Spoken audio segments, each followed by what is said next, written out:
Let's talk about the December Fastrack. This is the official last Fastrack of 2024, and it's a pretty big one. So there are going to be two separate parts to it. The first part was their meeting on October 23rd, and the second part was in the beginning of November. And they're pretty much talking about the same stuff. The first part that we're going to be going over has the new things for the December 2024 Fastrack, but the second part kind of goes over that and other things from previous Fastracks that are going into effect in 2025, vice 2026. So to kick it off for the December Fastrack of 2024, we're going to be talking about, as usual, recommended items. So starting off with the event operations of the recommended items, we have the amendments to class type definitions. Now, this is a little bit, it's added some new things and elaborated a little bit further, corrected some things as well. So class types, it took out definition of, and it just makes it class types now for section 4.8. For the national classing, this explicitly does not include, it took out supplemental and put in developmental or exhibition classes. Developmental class. When a new class is created, it will be classified as a developmental class for up to 3 years.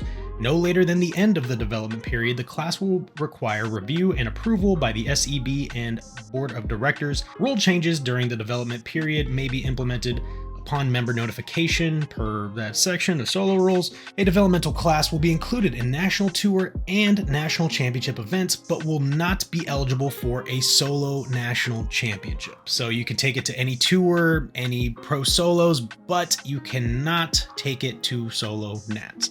Okay, or at least run it for an award of any kind at solo nats. So then it kind of like puts in developmental and exhibition class status in here for determinations. So in determining whether or not a developmental class will achieve national or exhibition class status or be discontinued, that class will be evaluated whether it, 1, has at least 25 participants, open and ladies classes, for 2 of 3 consecutive national championships, so that's 2 or 3 consecutive years, having at least 25 participants, or it has at least 40 participants at 1, a national championship, or 3, it fits with the long-term vision for the continued growth of solo according to introductory section L.2.3 of the solo rules. It also added for 2025, the following are developmental classes. So Cam C, Cam S, Cam T, XA, XB, XU, CSX, CSM, and any of the ladies classes that correspond to those that were just listed. Part C of this section, it took out supplemental, added exhibition class.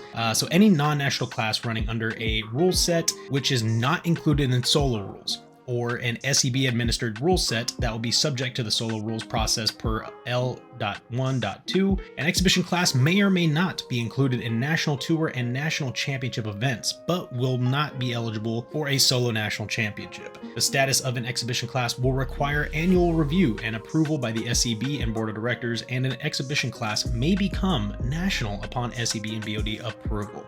It may be run alone or within a parent class, so a bump class. Essentially. This is essentially the same thing that they were talking about with developmental, except this may or may not, depending on who's running a national tour or a pro solo, is what I gather from this. It may be eligible in those classes, but just like the developmental class, it will not be eligible for a national championship.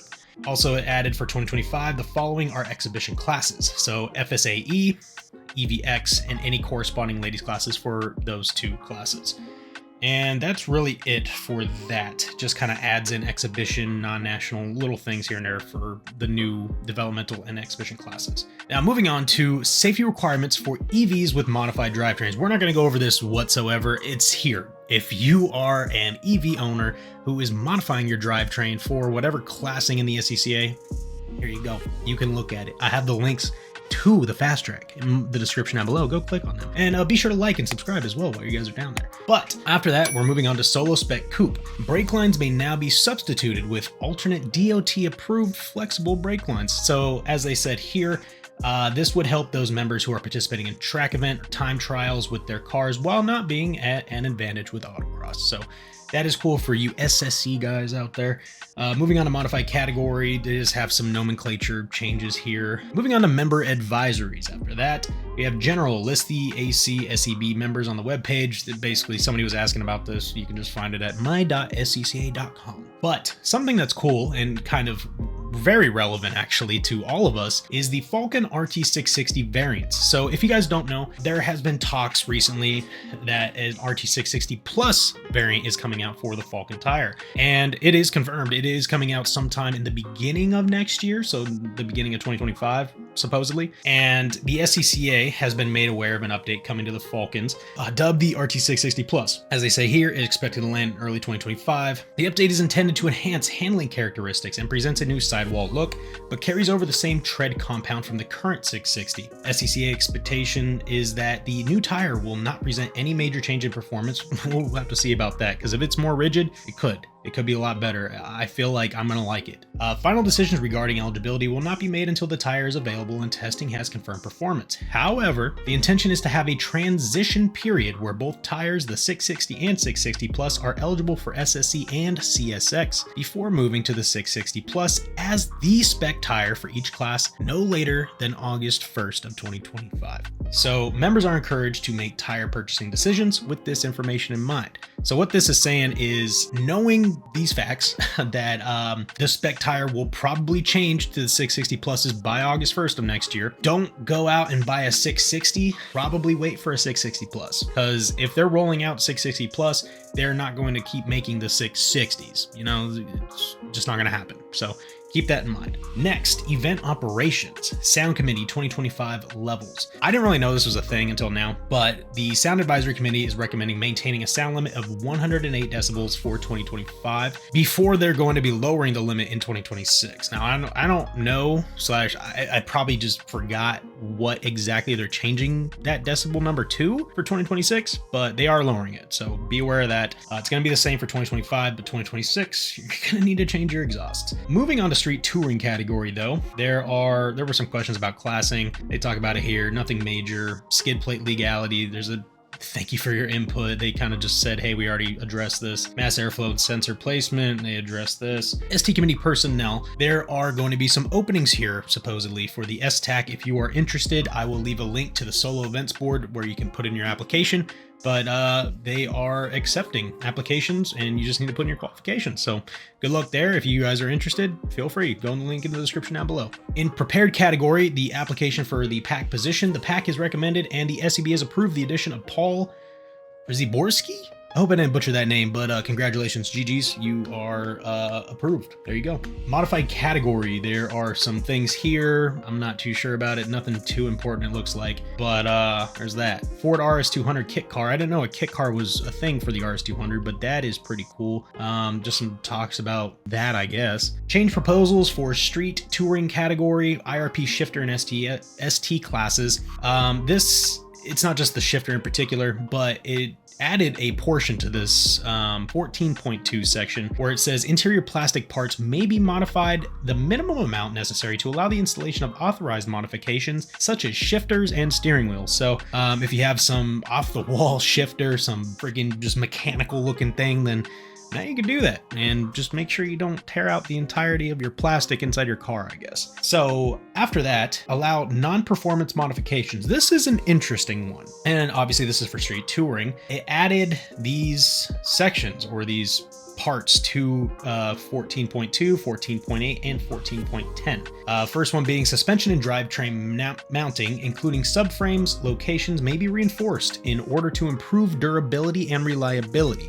However, they may serve no other purpose than to increase durability and reliability as long as they don't improve performance. This is for all three sections, but 14.8 is talking about suspension components themselves, and 14.10 is talking about drivetrain components themselves. So they are only going to be used for improving durability and reliability, but not for performance. We'll see how long that lasts, and somebody will probably find a workaround somehow, some way, but it might be a little bit hard to do. They are pretty stringent here, so we'll see. But there are these changes right here. These additions, actually. Modified category, wording correction. If you care about that, here's a wording correction for DMod and EMod for, looks like canards. So yeah, there's that if you care about it. And as per usual, the not recommendeds, the other items reviewed, and the handled elsewheres, aka the misfit inputs.